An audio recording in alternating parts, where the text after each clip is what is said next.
tout le monde.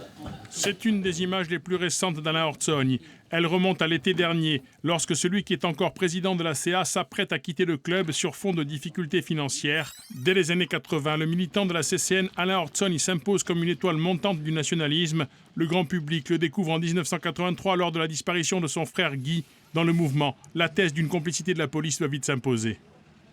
Moi je dis les policiers, ils nous ont jamais avertis qu'on était en danger de mort. 2 suspects interpellés par les enquêteurs seront assassinés en prison par un commando du FLNC.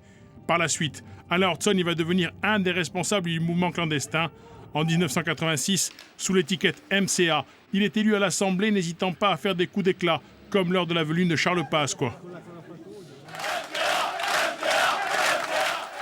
En 1990, avec d'autres militants, il crée le Mouvement pour l'autodétermination, le MPA, qui sera l'interlocuteur du gouvernement lors de la création du statut JOX. En 1992, il est réélu à l'Assemblée territoriale, charismatique. Alain Orzzoni s'est occupé de l'espace médiatique. Il sera temps demain de discuter avec les nationalistes et avec d'autres que les nationalistes pour savoir quel programme il faut mettre en Corse en place pour sortir ce pays de l'impasse politique et pour sortir de la stratégie de l'échec que nous connaissons maintenant depuis trop longtemps.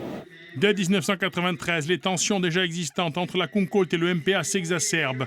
En 1995, c'est l'affrontement.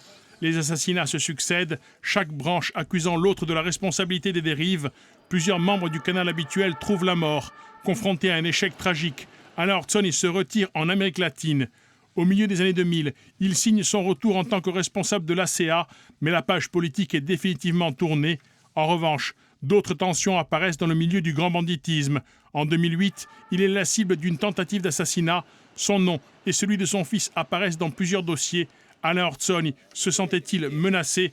Depuis quelques années, il semblait en tout cas vouloir prendre ses distances avec la Corse.